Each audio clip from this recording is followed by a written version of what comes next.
রণবীর কাপুর ও দীপিকা পাড়ুকোনের প্রেমের কথা কারোরই অজানা নয়। অন স্ক্রিনের বাইরে অফ স্ক্রিনেও চুটিয়ে প্রেম করেছেন।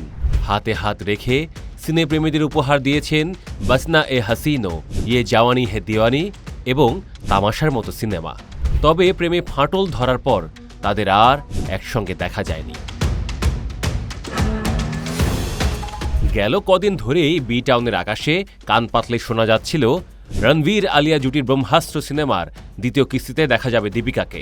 এমন খবর ছড়িয়ে পড়ার পরপরই ভক্তরা আশায় বুক বেঁধেছিল, কিন্তু হতাশার খবর এমন কিছু আপাতত হচ্ছে না।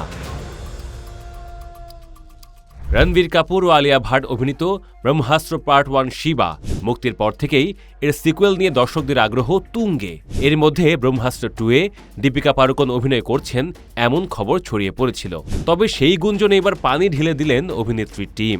দীপিকার অফিসিয়াল মুখপাত্র স্পষ্ট জানিয়েছেন, ব্রহ্মাস্ত্র 2-এর সঙ্গে দীপিকা কোনোভাবেই যুক্ত নন। দীপিকার মুখপাত্র এক বিবৃতিতে জানিয়েছেন, ব্রহ্মাস্ত্র 2-এ দীপিকা অভিনয় করছেন বা কোনোভাবে এই প্রকল্পের সঙ্গে যুক্ত এমনকি সাম্প্রতিক সব প্রতিবেদনই মিথ্যা। অর্থাৎ সিনেমার কাস্টিং নিয়ে যে আলোচনা চলছিল সেখানে দীপিকার নাম আপাতত বাদই দিতে হচ্ছে। 2022 সালে মুক্তি পাওয়া ব্রহ্মাস্ত্র পার্ট 1 শিবাতে রণবীর কাপুরকে দেখা গিয়েছিল শিবার চরিত্রে। তার বিপরীতে ছিলেন আলিয়া ভাট, যিনি অভিনয় করেন ঈশার ভূমিকায়।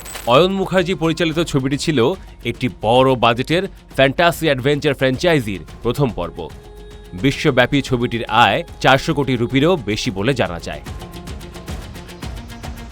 2023 সালের এপ্রিলে অয়ন জানিয়েছিলেন, ব্রহ্মাস্ত্রের পরবর্তী 2 কিস্তি প্রথম সিনেমার তুলনায় আরও বড় পরিসরে তৈরি করার প্ল্যান রয়েছে। 2023 সালে ভক্তদের সঙ্গে এক আলাপচারিতায় ব্রহ্মাস্ত্র 2 নিয়ে মুখ খুলেছিলেন রণবীর কাপুর। তিনি জানিয়েছিলেন, সিনেমাটির চিত্রনাট্য নিয়ে কাজ চলছিল। রণবীরের কথায়, অয়ন মুখার্জির পরিকল্পনা প্রথম সিনেমার তুলনায় অনেক বড়। গল্প, চরিত্র, ভাবনার পরিসর সবকিছুতেই আরও বড় কিছু করার চেষ্টা চলছে।